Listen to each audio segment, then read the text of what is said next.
Hi Mona, how are you doing? Hi, I'm good. How are you, Gregory? I'm good. Congratulations on the movie. Oh, thank you so much. So I have to tell you, when I saw it, Toronto, I'm watching this film, and I know that you and Brady have figured out ways to make these epic films on incredibly small budgets. But I'm watching all of the choreography, everything that's going on there, and I just was like sort of blown away. What is your guys' secret sauce? What is your secret sauce to sort of pull this off? Oh, I wish it was a secret sauce. It's just really kind of is just, it's out of necessity. It's what am I gonna do? It's like I desperately wanted to tell this story. I didn't want to compromise on the epic, the Anne Lee had an epic story. She deserved for it to be told that way. I felt that way strongly, and Andrew Morrison and Brady really just were so supportive of that and agreed with me in that. So we just had to find ways of creating that. And I think for me, it really is about having great producing partners and being a producer as well on the films, knowing, really understanding my budget, my schedule, and being very clear and honest about that plan. That, I'll say, yes, we're going to build this house, we're going to burn it down, we're going to have stunts, we're going to have 100 extras, we're going to have horses, we're going to have nudities, we're going to have a whole scene, we're going to do all these things on that day. We're going to spend a lot of money on that. But we're going to rehearse the hell out of it in advance and know what the plan is, of course, make sure it's safe. And then on other days, we are going to have a focus puller, a loader, or cinematographer, my lead actor in a van. And that's all I need, and maybe 3 sheep. And that's that's it. That's all we're gonna do. Or I'm gonna build this set, and that set is going to be 3 walls, and I'm not going to change my mind and say, oh no, actually I need 360. Let's we have to rethink this. So I think it's about really knowing what you want as a director and being able to prep in a way where you can visualize your entire film, so that you don't have to say, oh shit, I need to change my mind about this. I wasn't right about this sequence. It needs to be done in a different way, or I should have had a set that was 360 instead of 3. Well, things like that. You need to really get to a point in your prep where you really, really see it, and in the screenwriting process. So that way you can actually build a film that is epic and sweeping in this way, but for this budget. But it's hard. It's not comfortable. And I wish that I had more to give to my crew, because it's really challenging for them, especially. It's challenging for me.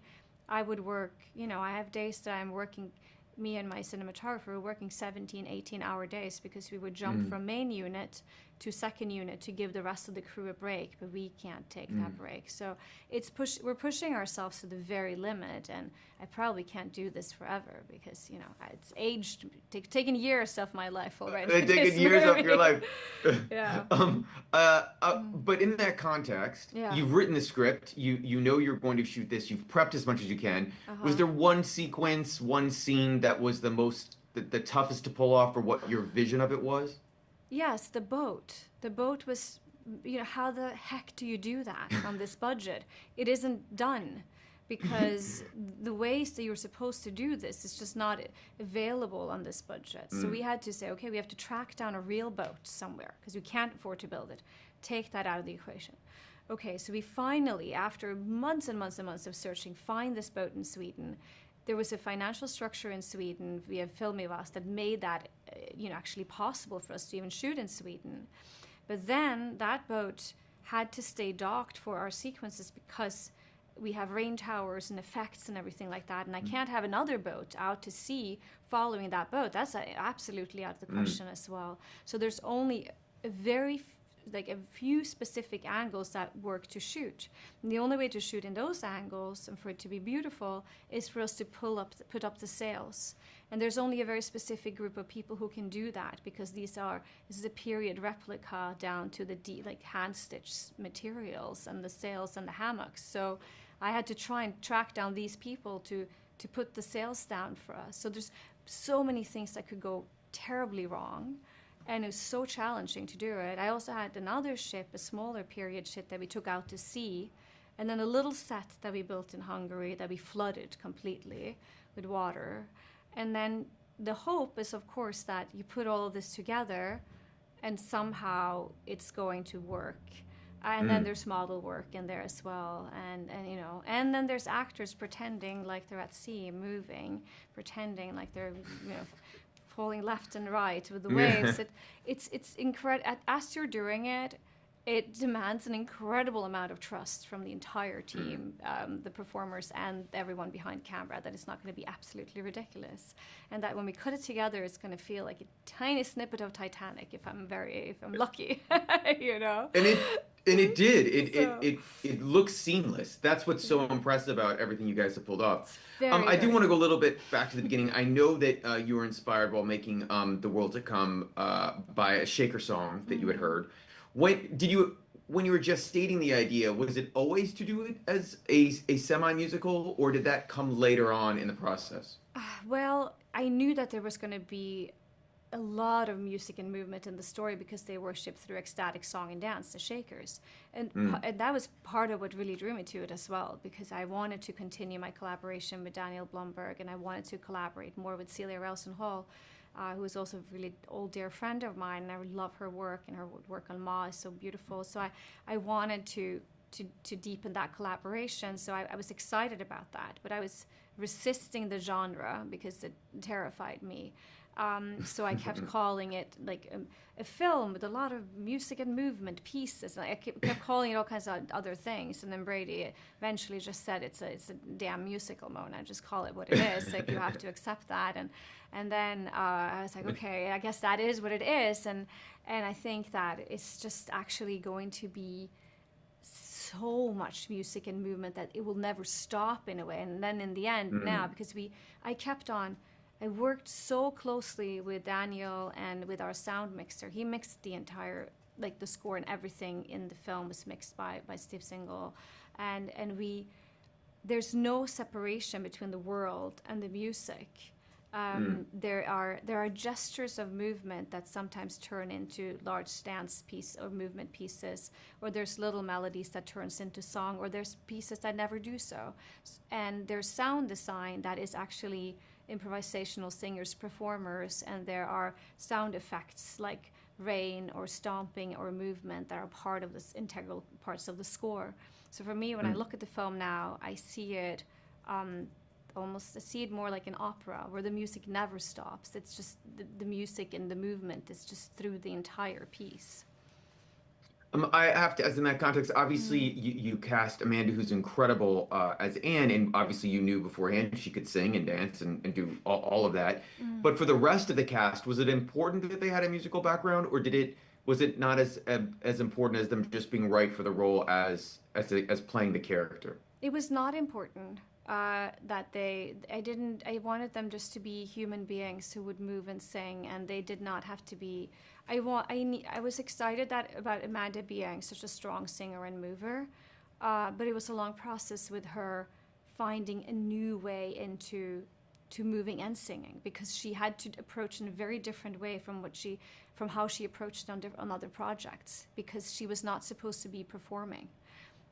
She wasn't in a traditional musical. She was not supposed to perform for an audience. It was always just this internal experience of singing just for yourself and moving only for yourself. And it's always it's supposed to be a spiritual moment for the character when she's going through these movement paths. So she had to sort of unlearn a lot. But then you had like incredible performers like Louis Pullman, who said, "Oh, I do not dance, I do not sing, I don't do any of these things," and then we started working on it together. And turns out he's like an incredible singer. I love his voice, and the untrained nature of his voice was so exciting to me and Daniel, because it was so tender and raw. And it was just really fun for us to work with. And he sounded truly like this kind of like wonderful folk singer. And we just got very excited by it. And he's actually a drummer. So he's musical.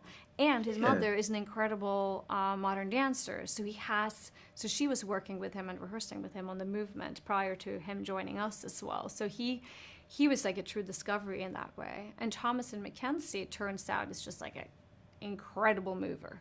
She was just like, oh, I'm not really a dancer. And then, we would start working with her, Celia and I, and we were like, wow, the articulation in her hands is just incredible. Like the intent of her movement is so precise and exciting.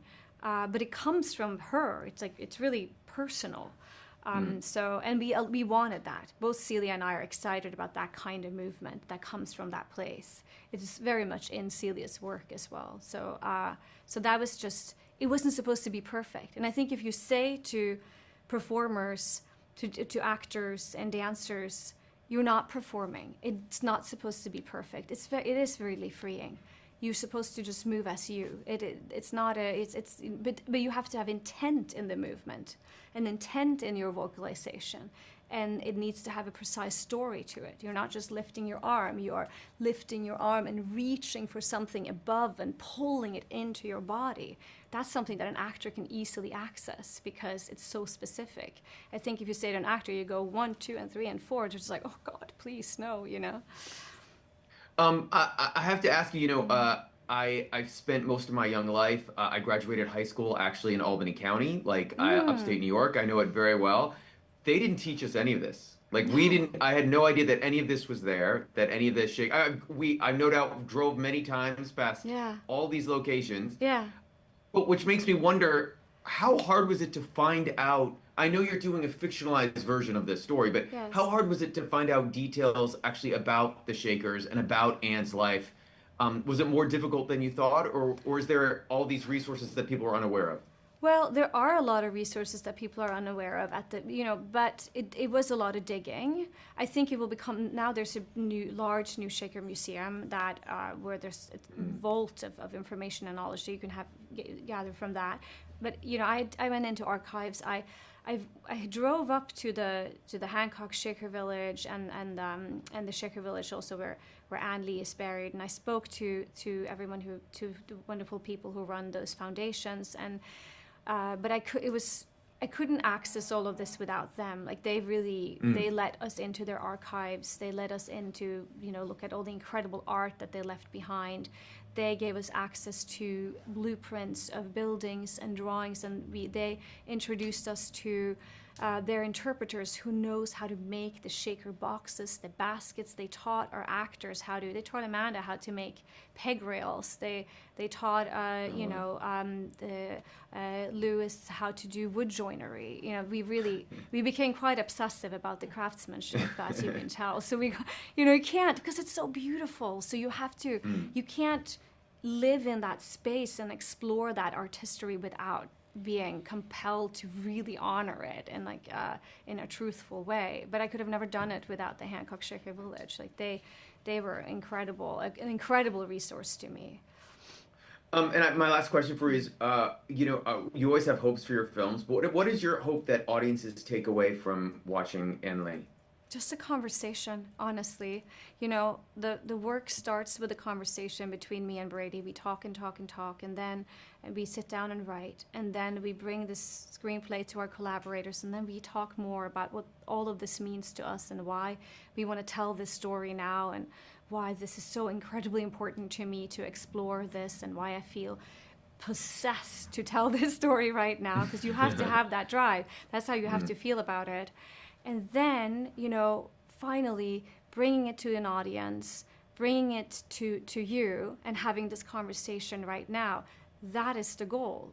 Talking about all of these aspects of it. I can't distill it to one thing, because I spent years, somehow managing to melt it down into 2 hours and 20 minutes. That's how much I had to say about it. So, but my hope is always that conversation just continues with your partner as you walk out of the theater, and that you talk about community, and that you talk about what are the communities that I could seek out, or that I can contribute to create a place where there is some grace and there's some, there's kindness and empathy and those sort of.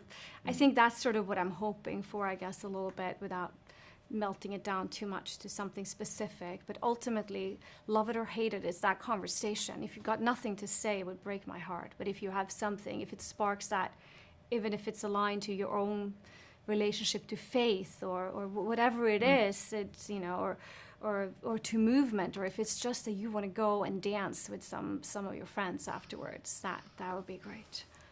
That would be awesome. Mona, thank you so much. Congratulations on the movie. Can't wait to see what you do next. Thank you so much. Thank you. Thanks. Bye-bye. Bye.